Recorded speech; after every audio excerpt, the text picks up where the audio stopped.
Assalamualaikum warahmatullahi wabarakatuh. Perkenalkan, nama saya Oktachia Fiona, NIM 1816010004. Saya dari kelompok 1 akan menjelaskan materi dengan judul Ruang Lingkup dan Konsep Dasar Kewirausahaan. Pada poin pertama, saya akan menjelaskan yaitu tentang bagian pendahuluan. Pada bagian pendahuluan ini, saya akan memberikan gambaran atau berupa ilustrasi contoh kegiatan wirausaha dalam kehidupannya sehari-hari.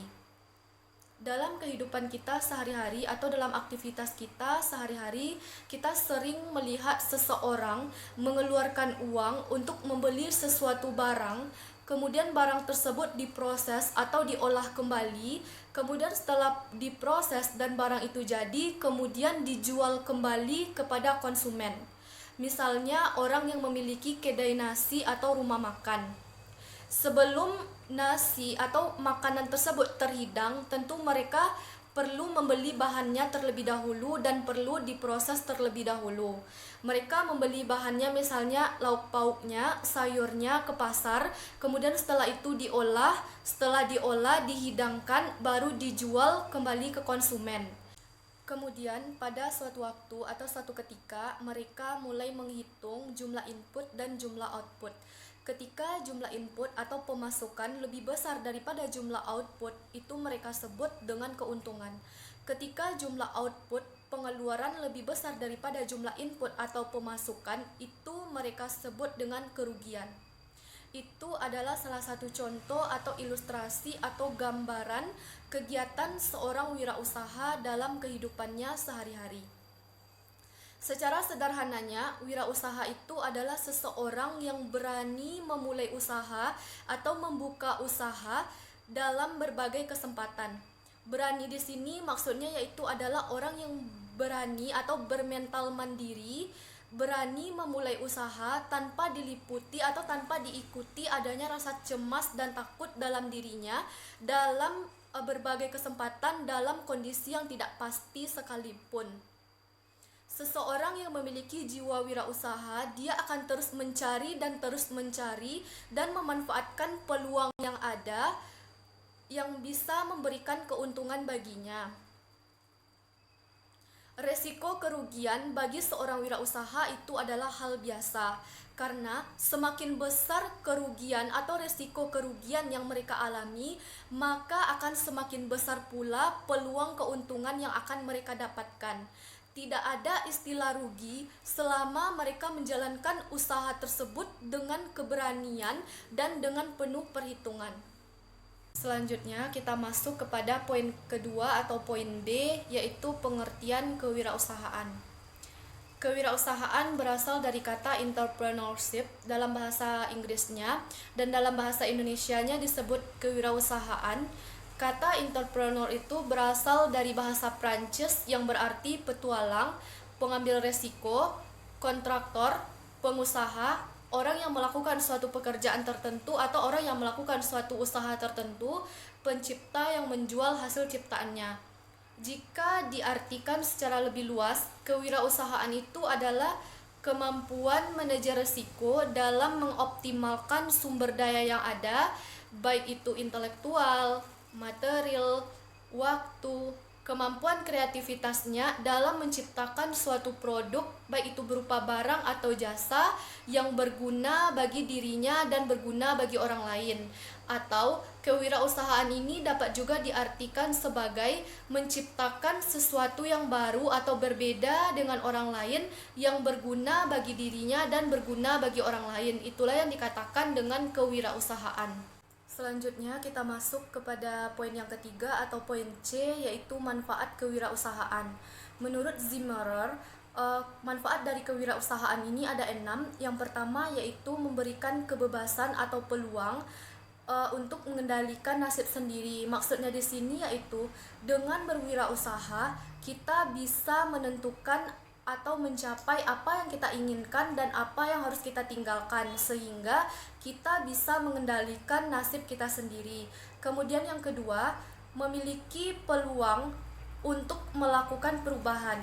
Seseorang yang bekerja di kantoran atau seseorang yang bekerja dengan orang lain Berbeda peluang yang dia miliki dengan seseorang yang memiliki usaha sendiri atau seseorang yang berwirausaha. Seseorang yang berwirausaha itu peluangnya lebih besar untuk melakukan perubahan. Sementara orang yang bekerja dengan orang lain atau orang yang bekerja misalnya sebagai karyawan dalam suatu perusahaan, untuk melakukan suatu perubahan dia harus meminta izin terlebih dahulu kepada atasannya. Sementara orang yang memiliki usaha sendiri atau seseorang yang berwirausaha, dia bebas kapan saja melakukan perubahan sesuai dengan yang diinginkannya dan berguna bagi dirinya dan berguna bagi orang lain. Kemudian yang ketiga yaitu memiliki peluang untuk mencapai potensi diri sesungguhnya atau sepenuhnya. Maksudnya itu di sini yaitu adalah banyak orang yang memiliki pekerjaan tetapi dia merasa bosan atas pekerjaannya karena dia merasa pekerjaannya tersebut tidak menantang dan tidak menarik. Berbeda dengan seorang wirausahawan. Seorang wirausahawan dia akan melakukan suatu pekerjaan sesuai dengan yang dia senangi atau yang dia sukai. Oleh karena itu, dengan berwirausaha kita bisa mengembangkan potensi diri yang kita miliki sehingga kita itu bisa memiliki peluang atau mencapai peluang untuk mencapai potensi diri yang sesungguhnya. Kemudian yang keempat yaitu adalah memiliki peluang untuk memperoleh keuntungan semaksimal mungkin. Seseorang yang memiliki usaha atau seseorang yang berwirausaha itu dia bisa mencapai keuntungan semaksimal mungkin, berbeda dengan orang yang bekerja kepada orang lain.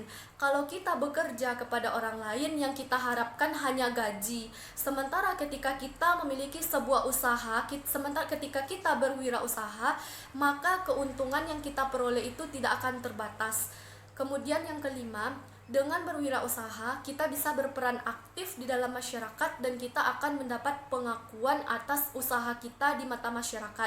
Kemudian yang keenam, dalam melakukan suatu pekerjaan itu akan menimbulkan rasa senang di dalam hati seseorang yang berwirausaha. Adapun manfaat lain yang saya temukan, manfaat dari kewirausahaan ini yaitu dengan kewirausahaan ini akan menciptakan suatu lapangan pekerjaan baru.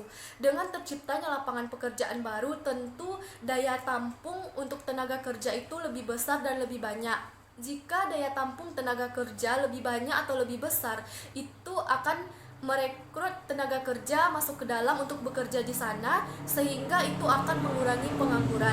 Jadi itulah beberapa manfaat dari kewirausahaan dari sumber yang saya baca. Mungkin sekian yang dapat saya sampaikan. Terima kasih. Assalamualaikum warahmatullahi wabarakatuh. Baik, bismillahirrahmanirrahim. Assalamualaikum warahmatullahi wabarakatuh.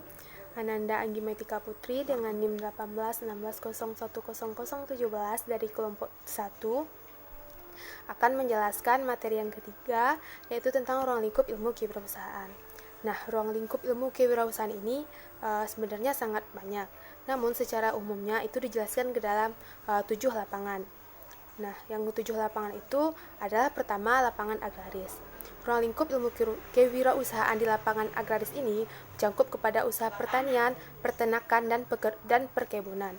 Contohnya di sini adalah seperti petani yang menggarap sawahnya lalu mendapatkan hasilnya padi, dan padi ini bisa diperjualbelikan.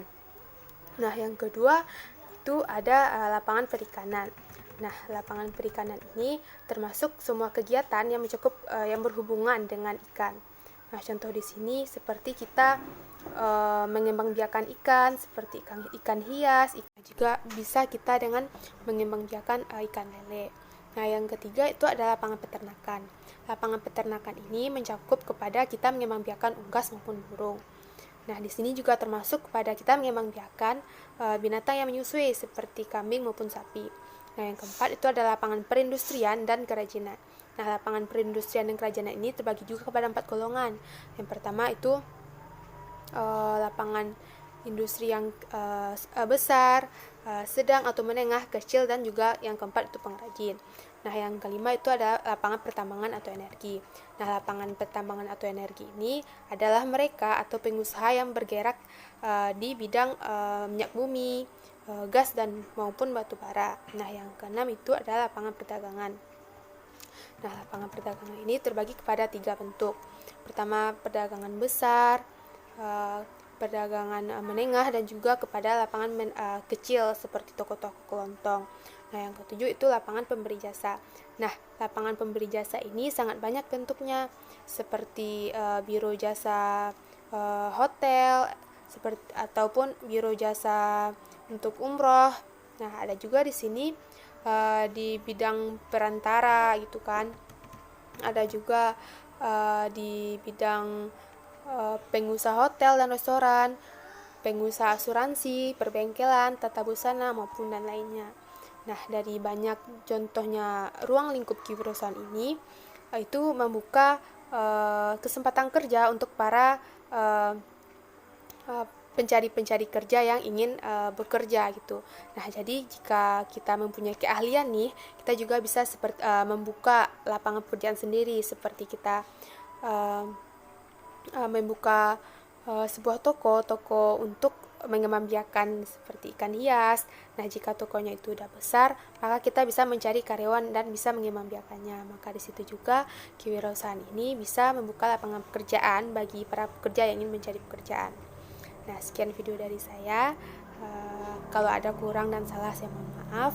Assalamualaikum warahmatullahi wabarakatuh. Assalamualaikum warahmatullahi wabarakatuh. Perkenalkan, nama saya Siti Rohimah, NIM 1816010023. Baiklah, di sini saya akan menjelaskan materi selanjutnya, yaitu tentang konsep dasar kewirausahaan. Secara historis, konsep kewirausahaan mulai diperkenalkan pada abad ke-18 di Perancis oleh Richard Cantillon. Selanjutnya, gagasan kewirausahaan ini dibahas secara lebih mendalam oleh Joseph Schumpeter, yaitu seorang ahli ekonomi Jerman pada tahun 1911. Melalui teori ekonomi yang dikemukakan oleh Joseph Schumpeter tersebut, konsep kewirausahaan ini mendapatkan kedudukan pada posisi yang sangat penting dalam pelaksanaan pembangunan. Selanjutnya yaitu kewirausahaan. Pengertian kewirausahaan menurut beberapa ahli. Yang pertama yaitu menurut Pincott Husaini Usman tahun 2009.